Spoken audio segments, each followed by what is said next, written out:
नमस्कार। अंधेरे में कविता के पहले खंड में हमने पढ़ा कि कविता का मुख्य पात्र या काव्य नायक ये महसूस करता है कि उसके अंतर्मन या अवचेतन मन में किसी दूसरे इंसान का अस्तित्व है। धीरे धीरे इस इंसान की आकृति स्पष्ट होने लगती है और काव्य नायक को पता चलता है कि ये उसके ही दबे हुए विचारों का प्रतिरूप है। काव्य नायक उस इंसान के व्यक्तित्व पर विचार करने लगता है, लेकिन विषम परिस्थितियों, दमनकारी व्यवस्था, सामाजिक दबाव और खुद अपनी कमजोरियों के कारण वो ज्यादा सोच विचार नहीं कर पाता और विचार शून्य होकर अचेत तथा निष्क्रिय हो जाता है। आइए अब आगे बढ़ते हैं और कविता के दूसरे खंड को समझने की कोशिश करते हैं। मुक्तिबोध लिखते हैं, सूनापन सिहरा अंधेरे में ध्वनियों के बुलबुले उभरे, शून्य के मुख पर सलवटें स्वर की, मेरे ही उर पर धंसाती हुई सिर, छटपटा रही हैं शब्दों की लहरें, मीठी हैं दुस्सह। सूनापन अर्थात अकेलापन या निर्जनता, सिहरा अर्थात कांपा, रोमांचित हुआ या हलचल हुई। अंधेरा यहाँ पर दिशाहीनता और घुटन का प्रतीक है। शून्य अर्थात खालीपन, शून्य यहाँ पर मौन, चुप्पी और बेबसी का प्रतीक है। शून्य का मुख यानी विचारहीनता या निष्क्रियता का अस्तित्व। सलवटें अर्थात शिकन या लकीरें, सलवटें यहाँ पर हल्की फुल्की आवाजों या फुसफुसाहट की ओर संकेत करती हैं। उर अर्थात छाती या सीना, यहाँ पर उर चेतना का प्रतीक भी हो सकता है। दुस्सह अर्थात जिन्हें सहना कठिन है या जो असहनीय है। सूनापन सिहरा, काव्य नायक कहता है कि जिस भयानक सन्नाटे, अकेलेपन और विचार शून्यता में मैं पड़ा हुआ था या मेरी चेतना पर जो सन्नाटा या निष्क्रियता छाई हुई थी, उस निष्क्रियता में अब थोड़ा कंपन या हलचल हुई। अंधेरे में ध्वनियों के बुलबुले उभरे अर्थात दिशाहीनता और घुटन के उस वातावरण में थोड़ी थोड़ी आवाजें पानी के बुलबुलों की तरह उठने लगीं, यानी हर आवाज पानी के बुलबुले की तरह थोड़ी देर के लिए प्रकट होकर गुम हो जाती थी। वास्तव में अब नायक की चेतना लौटने लगी है और उसके मस्तिष्क में थोड़े थोड़े विचार भी उभरने लगे हैं। शून्य के मुख पर सलवटें स्वर की, इस मौन या चुप्पी के अस्तित्व पर अब किसी आवाज की फुसफुसाहट फैलने लगी थी। इसका दूसरा अर्थ इस प्रकार हो सकता है कि बोल पाने में असमर्थ या मेरा मौन मुख भी अब बोलने की कोशिश करने लगा था या कुछ शब्द बुदबुदाने लगा था। मेरे ही उर पर धंसाती हुई सिर, छटपटा रही हैं शब्दों की लहरें अर्थात अनेक प्रकार के शब्द पानी की लहरों की तरह उठ और गिर रहे थे या व्यक्त होने के लिए मचल रहे थे। ये शब्द और अर्थ रूपी लहरें या तरंगें मानो मेरी छाती पर अपना सिर पटक रही थीं या मेरी चेतना में प्रवेश पाने के लिए और अपनी जगह बनाने के लिए निरंतर कोशिश कर रही थीं। मीठी हैं दुस्सह अर्थात ये शब्दों की लहरें बहुत मीठी चोट कर रही थीं, क्योंकि ये शब्द या ये विचार मेरे अपने ही अनुभवों से जन्मे थे और इनमें सच्चाई की मिठास और ताजगी थी। लेकिन मैं इन शब्दों या विचारों को व्यक्त कर पाने में सक्षम नहीं हूँ, इसलिए शब्दों की लहरों की ये चोटें मेरे लिए असहनीय हैं। मेरी कमजोरियां और मेरा दब्बूपन इन शब्दों या विचारों की ताकत के आगे बेबस है। हालांकि ये मेरे ही विचार हैं जो अंतर्मन या अवचेतन में कहीं विद्यमान हैं। यहाँ पर सूनापन सिहरा शब्दों में मानवीकरण और अनुप्रास अलंकार हैं। अंधेरे में ध्वनियों के बुलबुले उभरे में दृश्य और श्रव्य बिंब हैं। शून्य के मुख पर सलवटें स्वर की शब्दों में मानवीकरण और अनुप्रास अलंकार हैं। मेरे ही उर पर धंसाती हुई सिर, छटपटा रही हैं शब्दों की लहरें, इन पंक्तियों में मानवीकरण अलंकार और दृश्य बिंब है। मीठी हैं दुस्सह शब्दों में विरोधाभास अलंकार है। फैंटेसी आगे बढ़ती है और काव्य नायक कहता है, अरे हाँ, सांकल ही रह रह बजती है द्वार पर, कोई मेरी बात मुझे बताने के लिए ही बुलाता है हृदय को सहला, मानो किसी जटिल प्रसंग में सहसा होठों पर होठ रख, कोई सच सच बात सीधे सीधे कहने को तड़प जाए और फिर वही बात सुनकर धंस जाए मेरा जी। इस तरह सांकल ही रह रह बजती है द्वार पर। सांकल अर्थात दरवाजे पर लगी जंजीर। आम बोलचाल में कुंडी और सिटकनी को भी सांकल कह दिया जाता है। जटिल अर्थात मुश्किल, पेचीदा या उलझा हुआ। प्रसंग अर्थात कोई मुद्दा, विषय या वृत्तांत। सहसा अर्थात अचानक। धंस जाए अर्थात डूब जाए, घबरा जाए या कमजोर पड़ जाए। अरे हाँ, सांकल ही रह रह बजती है द्वार पर।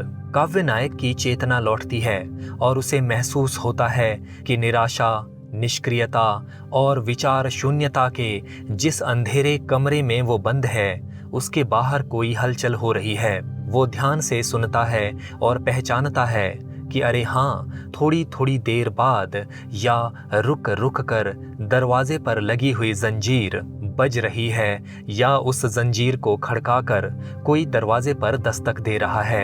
यहाँ पर रह रह शब्दों में पुनरुक्ति है और सांकल के बजने का वर्णन होने के कारण श्रव्य बिंब की योजना है। कोई मेरी बात मुझे बताने के लिए ही बुलाता है अर्थात कोई इंसान है जो मेरे अवचेतन में विद्यमान बातों या भावनाओं को मुझे ही बताना चाहता है या मुझसे उन बातों को अभिव्यक्त करवाना चाहता है। मुझे ऐसा महसूस होता है कि वो मुझे बार बार बुला रहा है। बुलाता है शब्दों के 2 बार प्रयोग के द्वारा इस बात की ओर संकेत किया गया है कि बाहर खड़ा व्यक्ति या काव्य नायक के अवचेतन में दबे हुए विचार उसे बार बार अपनी ओर आकर्षित करने का प्रयास करते हैं या उसकी चेतना पर हावी होने की कोशिश करते हैं। हृदय को सहला। मुझे लगता है कि वो इंसान मेरे दिल को सहलाकर या मेरे दिल पर हाथ फेर कर मुझे हौसला देना चाहता है या मेरे दिल को मजबूत कर देना चाहता है या दिल को सहलाकर अपनापन जताना चाहता है। हृदय को सहला शब्दों में स्पर्श बिंब की योजना है। मानो किसी जटिल प्रसंग में सहसा होठों पर होंठ रख।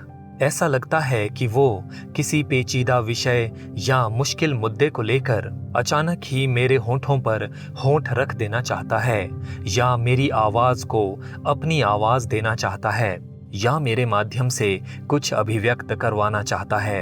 यहाँ पर होठों पर होंठ रख शब्दों में स्पर्श बिंब की योजना है। कोई सच सच बात सीधे सीधे कहने को तड़प जाए। वो इंसान चाहता है कि मैं कुछ सच्ची बातों को या किसी सच्चे तथ्य को बिना आडंबर या बिना किसी लाग लपेट के कह देने के लिए बेचैन हो जाऊं और फिर वही बात सुनकर धंस जाए मेरा जी। लेकिन वो बातें ऐसी हैं कि उन्हें किसी से सुनकर या उन पर ध्यान देने मात्र से ही मेरा दिल डूबने लगता है। इस तरह सांकल ही रह रह बजती है द्वार पर और इस कारण क्योंकि मैं किसी तरह की कोई प्रतिक्रिया नहीं दे रहा हूँ, तो जो जंजीर दरवाजे पर बजाई जा रही थी वो रुक रुक कर बजती ही रहती है। यहाँ पर सच सच, सीधे सीधे और रह रह शब्दों में पुनरुक्ति अलंकार है। सांकल ही रह रह बजती है द्वार पर शब्दों में श्रव्य बिंब की योजना है। यहाँ पर हमें पता चलता है कि काव्य नायक को उस इंसान के बारे में पहले से जानकारी है जो उसके कमरे के दरवाजे की जंजीर को हिला रहा है और वो उसके द्वारा कही जाने वाली बातों को भी जानता है, क्योंकि वास्तव में बाहर कोई और नहीं है बल्कि कवि के अवचेतन में दबे विचार और भावनाएं ही साकार रूप में उपस्थित हैं। काव्य नायक उन्हें अपने जीवन में स्थान देते हुए डरता है और उन्हें अभिव्यक्त करने के बारे में सोचकर ही उसका दिल डूबने लगता है। आगे मुक्तिबोध लिखते हैं, आधी रात इतने अंधेरे में कौन आया मिलने, विमन प्रतीक्षातुर कुहरे में घिरा हुआ, द्युतिमय मुख वह प्रेम भरा चेहरा, भोला भाला भाव, पहचानता हूँ बाहर जो खड़ा है। विमन अर्थात अनमना या ना उम्मीद सा, प्रतीक्षातुर अर्थात इंतजार में बेचैन या बेकरार, कुहरा अर्थात धुंध या अस्पष्टता, द्युतिमय अर्थात चमकदार, उजला या गोरा, प्रेम अर्थात स्नेह या कोमलता, भाव अर्थात मुख मुद्रा या चेहरे की भाव भंगिमा। आधी रात इतने अंधेरे में कौन आया मिलने, काव्य नायक कहता है कि ये आधी रात का समय है, यानी इस समय जीवन में निराशा, निष्क्रियता और कमजोरियों का अंधेरा सबसे अधिक छाया हुआ है। ऐसे में मुझसे मिलने ये कौन आ गया है, या निराशा की इस अंधेरी कोठरी के बाहर कौन मुझसे मिलने की इच्छा से आया है। विमन, बाहर खड़ा व्यक्ति अनमना है, क्योंकि शायद वो जानता है कि काव्य नायक उसकी बात नहीं सुनेगा, उसके लिए दरवाजा नहीं खोलेगा या उसे कोई महत्व नहीं देगा। प्रतीक्षातुर फिर भी वो बड़ी बेचैनी से इंतजार कर रहा है कि शायद काव्य नायक का मन बदल जाए और वो उसे अपनाने के लिए तैयार हो जाए। कोहरे में घिरा हुआ बाहर खड़े व्यक्ति का अस्तित्व वातावरण में फैली धुंध में डूबा हुआ है, या उसका व्यक्तित्व अथवा आकृति स्पष्ट नहीं है। काव्य नायक कहना चाहता है कि इस व्यक्ति के लिए मेरे हृदय या मेरी चेतना में कोई जगह नहीं है, और बाहर के संसार या समाज में भी उसे कोई नहीं अपनाना चाहता, क्योंकि वहां पर निराशा, शोषण, स्वार्थ और अवसरवाद का कोहरा छाया हुआ है। द्युतिमय मुख, बाहर खड़े व्यक्ति का मुखड़ा बहुत उजला है या तेजस्विता से भरा है।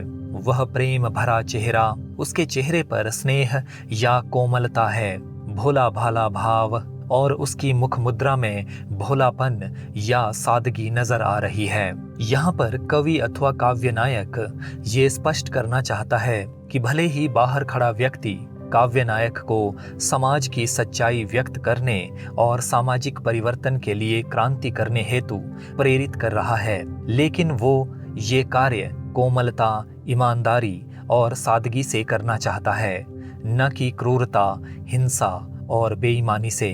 बाहर खड़ा व्यक्ति सच्चाई, यथार्थ और ईमानदारी से भरा है, इसीलिए वो निडरता, सादगी और स्वाभिमान के साथ खड़ा है। पहचानता हूँ बाहर जो खड़ा है। काव्य नायक स्वीकार करता है कि जो व्यक्ति बाहर उपस्थित है, मैं उससे परिचित हूँ, क्योंकि वो कोई और नहीं, काव्य नायक के दबे हुए विचारों और भावनाओं का ही प्रतिरूप है। यहाँ पर आधी रात में फैले अंधेरे, कोहरे में डूबे हुए इंसान और उस व्यक्ति के उजले, प्रेम भरे और सादगी से युक्त चेहरे के दृश्य अंकित हैं, जिसके कारण यहाँ दृश्य बिंब की सुंदर योजना है। भोला भाला भाव शब्दों में अनुप्रास अलंकार है। काव्य नायक आगे कहता है, यह वही व्यक्ति है, जी हाँ, जो मुझे तिलस्मी खोह में दिखा था। अवसर अनवसर प्रकट जो होता ही रहता, मेरी सुविधाओं का तनिक ना ख्याल कर, चाहे जहाँ चाहे जिस समय उपस्थित, चाहे जिस रूप में, चाहे जिन प्रतीकों में प्रस्तुत, इशारे से बताता है, समझाता रहता, हृदय को देता है बिजली के झटके। तिलस्मी खोह अर्थात जादुई गुफा। ये जादुई गुफा काव्य नायक के अवचेतन मन की प्रतीक है, जहाँ पर उसने अनेक विचारों, भावनाओं और अनुभवों को दबा रखा है। अवसर अनवसर अर्थात समय असमय या वक्त बेवक्त या सही वक्त का इंतजार किए बिना। प्रतीक अर्थात किसी भाव, विचार, वस्तु या व्यक्ति को दर्शाने के लिए इस्तेमाल किया जाने वाला शब्द। उदाहरण के लिए सूरज ऊर्जा का और चंद्रमा शीतलता का प्रतीक है। यह वही व्यक्ति है, जी हाँ, जो मुझे तिलस्मी खोह में दिखा था। काव्य नायक और अधिक स्पष्टता से कहता है कि जी हाँ, ये वही व्यक्ति है जो मुझे अपने अवचेतन मन रूपी जादुई गुफा में नजर आया था। अवसर अनवसर प्रकट जो होता ही रहता, ये वही व्यक्ति है जो वक्त बेवक्त कभी भी अचानक प्रकट हो जाता है। मेरी सुविधाओं का तनिक ना ख्याल कर, और वो इस बात पर जरा भी ध्यान नहीं देता कि उसके इस तरह अचानक उपस्थित हो जाने से मेरे आराम में बाधा पड़ सकती है या मेरे जीवन की शांति भंग हो सकती है। चाहे जहाँ चाहे जिस समय उपस्थित वो व्यक्ति अपनी इच्छा के अनुसार मनमाने ढंग से किसी भी स्थान पर किसी भी वक्त हाजिर हो जाता है। चाहे जिस रूप में वो मनचाहे रूप या मनचाही आकृति में उपस्थित हो जाता है। चाहे जिन प्रतीकों में प्रस्तुत वो मनचाहे प्रतीक यानी किसी भी भाव, विचार, वस्तु या व्यक्ति के रूप में अपने आप को व्यक्त करता रहता है या अपनी उपस्थिति दर्शाता रहता है। इशारे से बताता है, समझाता रहता। वो संकेतों से या चेहरे और हाथों की अलग अलग भाव भंगिमाओं से कुछ बताने और समझाने की कोशिश करता रहता है। हृदय को देता है बिजली के झटके। वो मेरे दिल में यूं हलचल मचा देता है मानो बिजली के झटके दे रहा हो। दूसरे शब्दों में, अपनी अचानक उपस्थिति से, अपने इशारों से और अपनी छवि से वो व्यक्ति मुझे चौंका देता है और मेरे दिल को यूं धक्का लगता है मानो बिजली का झटका लग गया हो। यहाँ पर होता ही रहता शब्दों में अनुप्रास अलंकार है और उस दूसरे इंसान के यहाँ वहाँ प्रकट हो जाने, इशारों से अपनी बात समझाने, काव्य नायक को बिजली के झटके देने आदि के दृश्य होने के कारण दृश्य बिंब की भी योजना है। अगली पंक्तियों में काव्य नायक उस दूसरे इंसान की सुंदरता, उसकी दृढ़ता और उसके गर्वीले व्यक्तित्व का वर्णन करता है और उसके प्रति अपने प्रेम और आकर्षण को भी व्यक्त करता है। मुक्तिबोध लिखते हैं, अरे उसके चेहरे पर खिलती हैं सुबहें, गालों पर चट्टानी चमक पठार की, आंखों में किरणीली शांति की लहरें, उसे देख प्यार उमड़ता है अनायास, लगता है दरवाजा खोलकर बाहों में कस लूं, हृदय में रख लूं, घुल जाऊं, मिल जाऊं, लिपट कर उससे। चट्टानी चमक अर्थात चट्टानों के समान उजलापन, गर्वीलापन या शान।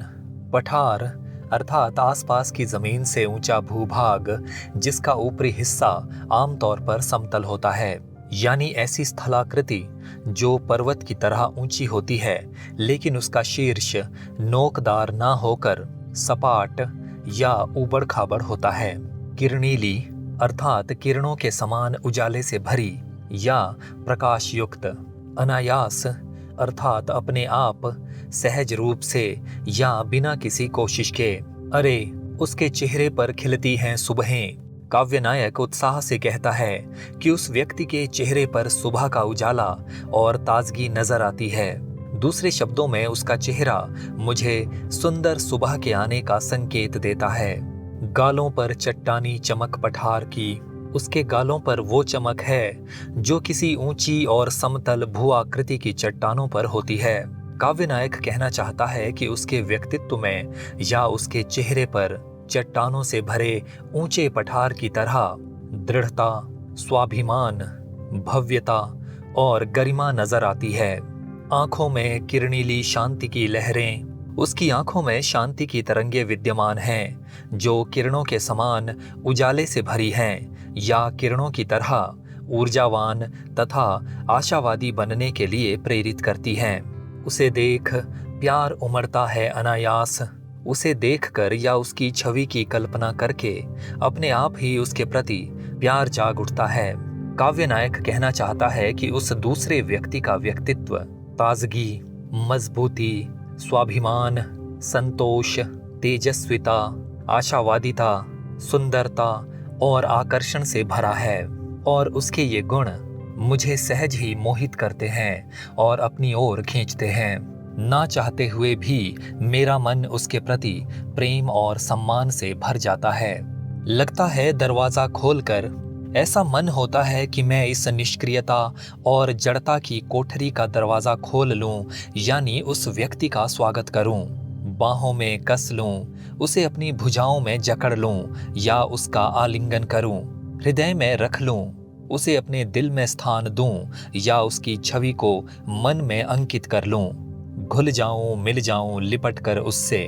मैं उससे लिपट कर उसके साथ घुलना मिलना चाहता हूँ या उससे मेल जोल बढ़ाना चाहता हूँ। दूसरे शब्दों में, मैं उसके साथ एकाकार हो जाना चाहता हूँ या उसे हर तरह से अपनाना चाहता हूँ या अपने व्यक्तित्व का हिस्सा बनाना चाहता हूँ।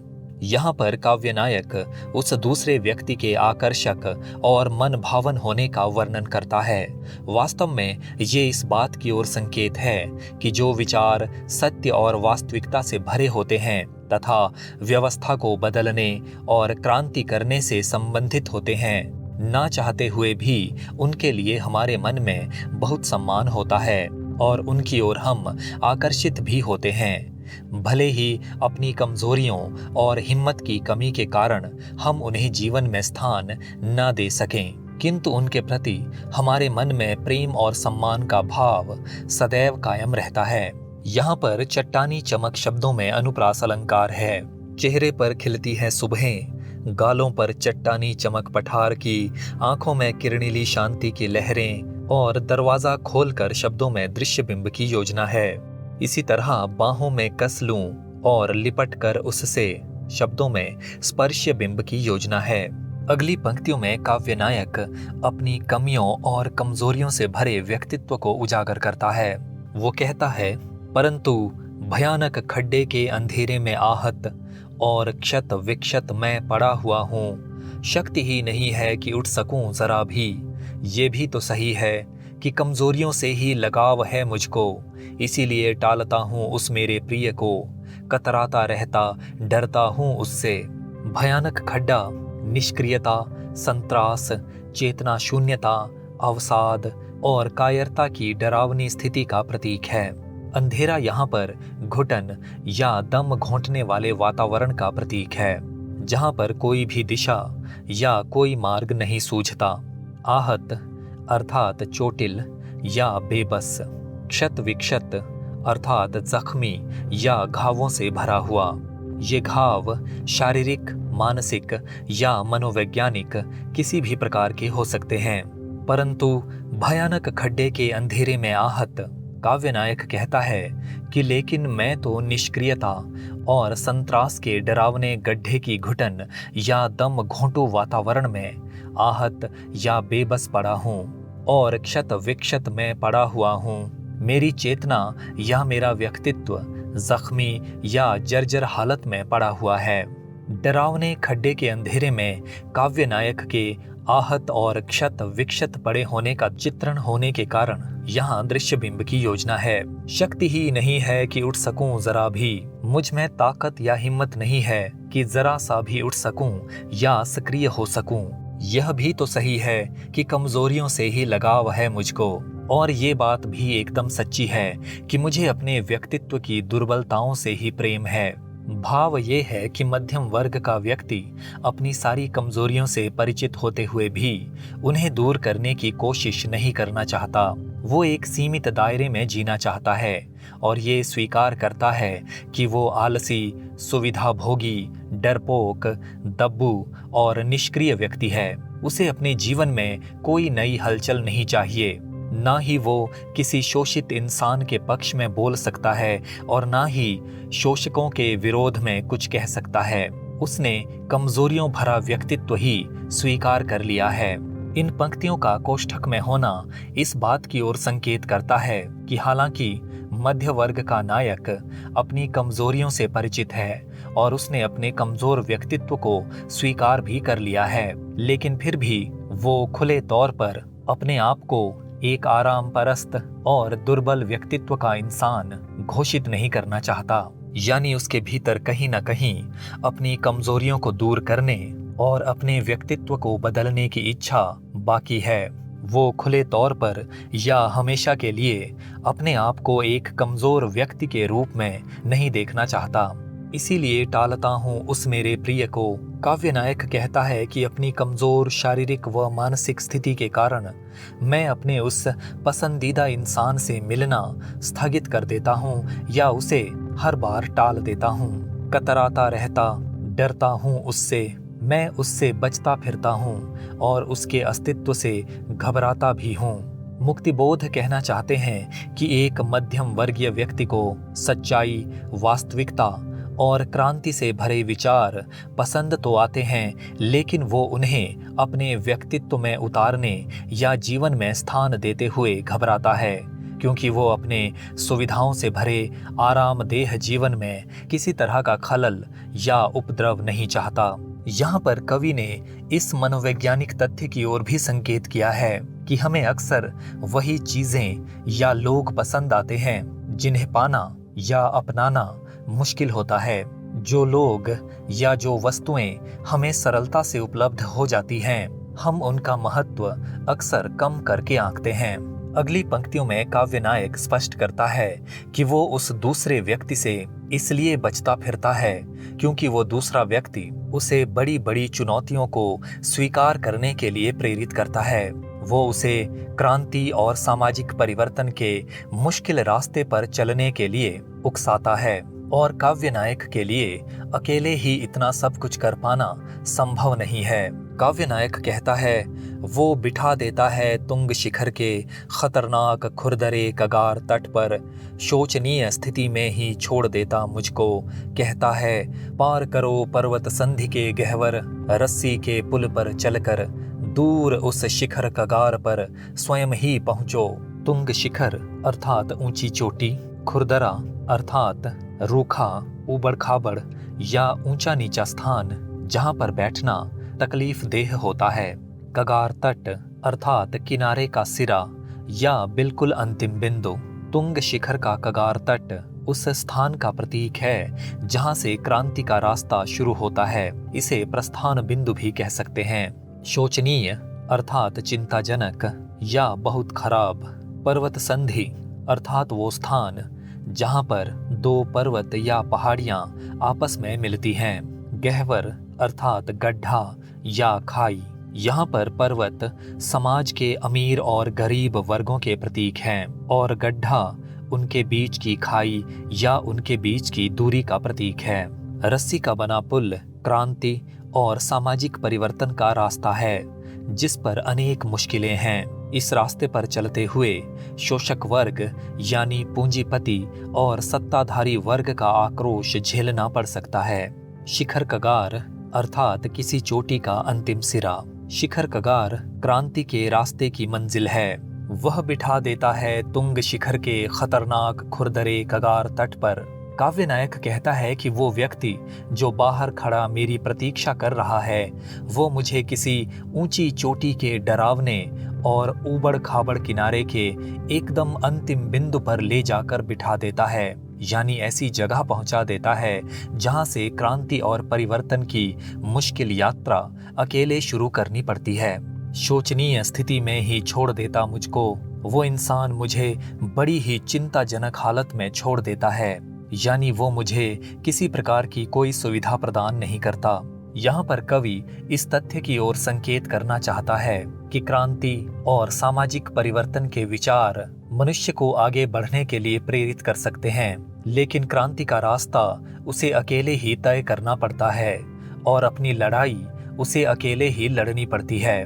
दूसरे शब्दों में विचारों को हकीकत में बदलने के लिए अकेले ही संघर्ष करना पड़ता है और विरोधी ताकतों से उलझना पड़ता है।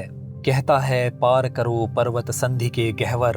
काव्य नायक कहता है कि वो इंसान मुझे निर्देश देता है कि उन गड्ढों या उन खाइयों को पार करो जो कि दो पर्वतों या दो पहाड़ियों के बीच में बनी हुई हैं। दूसरे शब्दों में समाज के शोषक वर्ग और शोषित वर्ग के बीच में जो खाई है, मध्यम वर्ग के काव्य नायक को उस खाई को अपने विचारों, अपने प्रयासों और अपने कार्यों से पाटना है और दोनों वर्गों के बीच के अंतर को समाप्त करना है। रस्सी के पुल पर चलकर दूसरा व्यक्ति काव्य नायक से कहता है कि तुम्हें इस सफर को तय करने के लिए रस्सी से बने हुए पुल पर चलना होगा, यानी सामाजिक क्रांति और परिवर्तन का रास्ता कोई आम रास्ता नहीं है। इस रास्ते पर चलना रस्सी से बने हुए पुल पर चलने के समान बहुत कठिन कार्य है, जिसके लिए हिम्मत, हौसले और एकाग्रता की जरूरत होती है। दूर उस शिखर कगार पर स्वयं ही पहुंचो। दूसरा व्यक्ति काव्य नायक से कहता है कि दूर दूसरे पर्वत की चोटी का जो अंतिम सिरा है, वहां पर तुम्हें बिना किसी दूसरे व्यक्ति की सहायता के अपने आप ही पहुंचना होगा, यानी क्रांति के रास्ते की जो मंजिल है उसे पाना किसी पर्वत की चोटी के अंतिम छोर तक पहुंचने के समान है और इस मंजिल पर व्यक्ति को अपने आप ही पहुंचना होता है। व्यक्ति के विचार उसे केवल प्रेरणा दे सकते हैं, वास्तविक संघर्ष तो उसे अपने आप ही करना पड़ता है।